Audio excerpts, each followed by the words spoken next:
If any of you guys are in the UK on the 2nd of November, come along in the morning, Saturday morning, to the Holiday Inn in Bloomsbury for the London Coin Fair, where we will be launching the SilverForum Lounge in collaboration with myself. There will be sample slabs, prize draws, and maybe some coffee and donuts or something if you're lucky as well. Last week I had the absolute pleasure and privilege to stay at the TWA Hotel, which opened recently in the old TWA preserved terminal at New York JFK. It's right by Terminal 5 at JFK Airport, and it is an absolutely magnificent structure, and as I say, was a total privilege and pleasure to stay there overnight before catching the day flight on Virgin back to London. So I thought I'd start off this video just to give you a bit of a preview of this hotel if you haven't already seen it or heard about it. If you are in an absolute rush to see coins and learn about numismatics, then clearly you can bypass this bit of the movie and go on to the unboxings that are after this.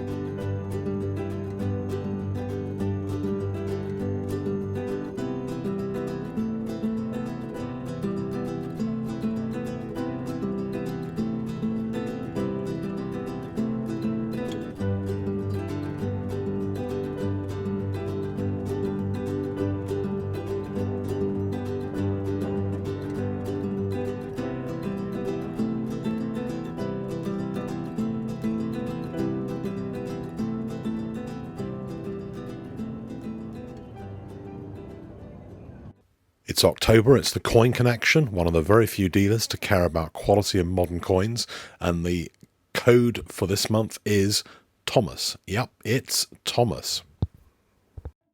It's been an interesting week here in England for new issues, and you'll have seen the 2020 Sovereign, which is now out.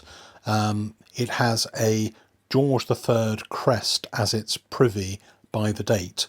Another one of these kind of privy sovereigns. Nothing particularly special about it, but the 2020 date, I guess, is quite cool on a sovereign. So I'm going to take you through a little bit of an unboxing and also some new coin arrivals from auctions. And then the next couple of coins in this series are going to be slightly bigger mega grading results unboxings videos. But at the moment you're seeing some interesting Morgans. Morgans are not my favourite coin. They never have been. There's just something about them that kind of I don't particularly find that crazily interesting. But I do like things from Carson City Mint, like this 1893 CC. I particularly like all the coins from Carson City. I love the history of the Nevada kind of mint, and it's a place I'd quite like to go and see. I think they've got some kind of museum there, and maybe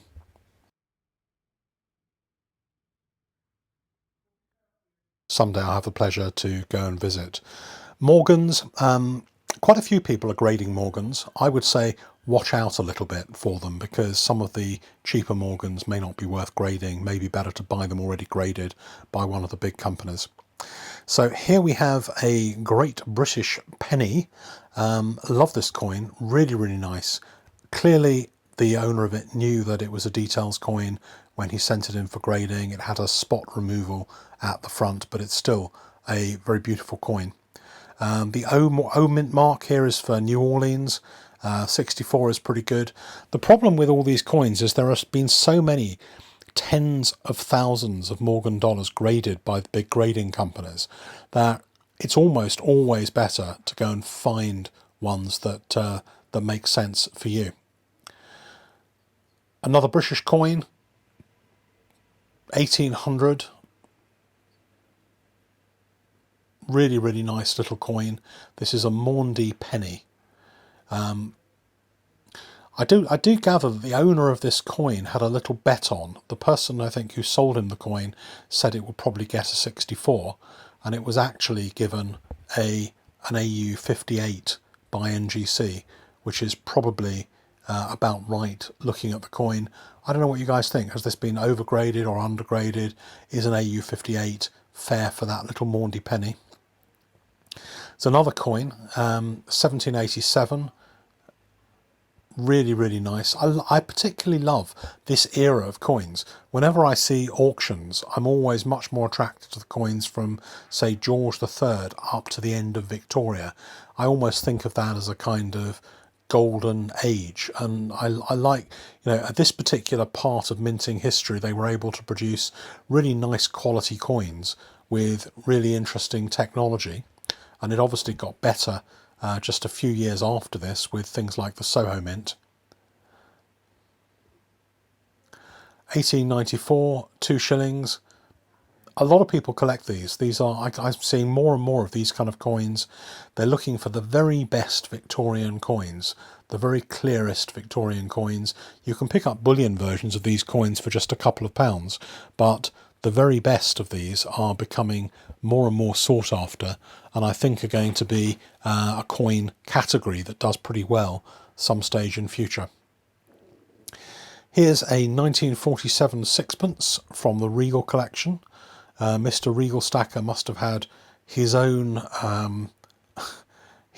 reasons for grading this. It is not the kind of coin you'd normally choose for grading, but I guess maybe say hi to him on the Regal Stacker channel and ask him why he graded that particular coin, because frankly I would love to know.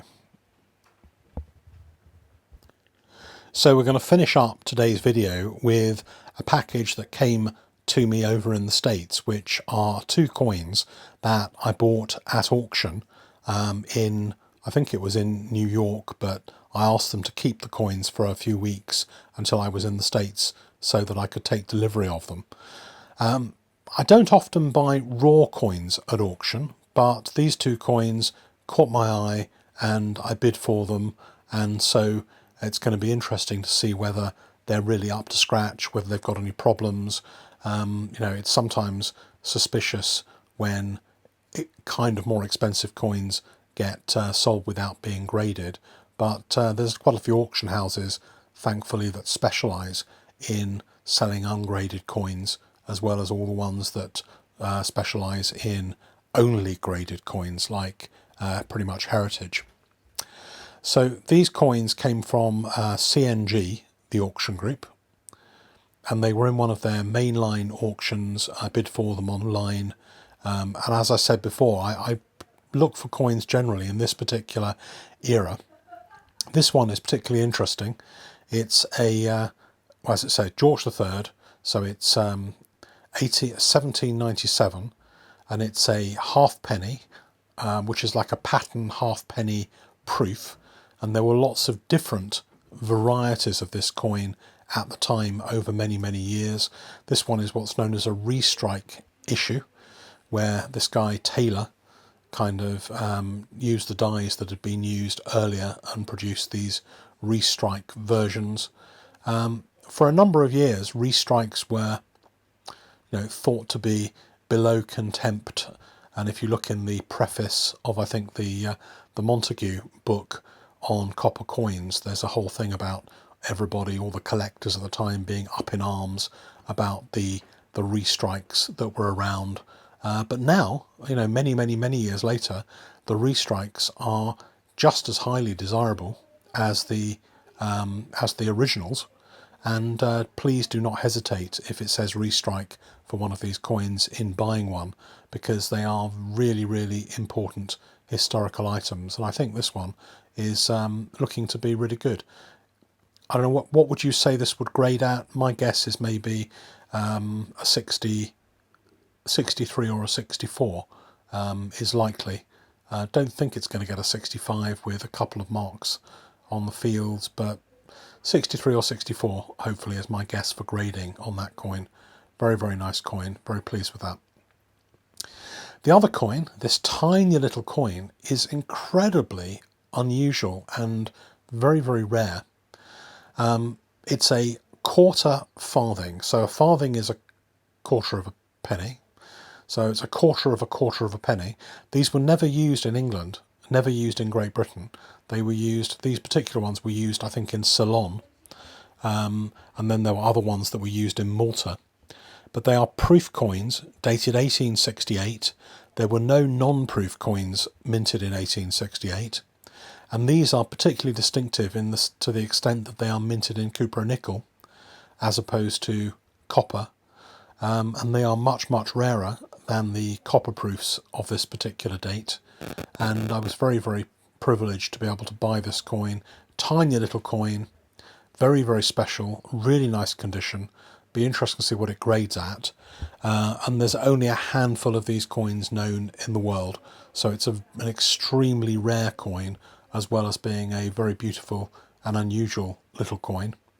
If you ever see them in cupronickel, they can be worth picking up, but don't pick them all up before I've got the set of them, because I've only managed to get 2 out of the, I think there may be 3 or maybe more, but there is certainly another one that I haven't got yet. So hope you enjoyed that, a bit of variety today, and next couple of videos will be mega results, grading, unboxings, and then we'll see where we go from there. Please like, subscribe, and I absolutely love reading all your comments as well, and hopefully I'll try and answer as many as I can.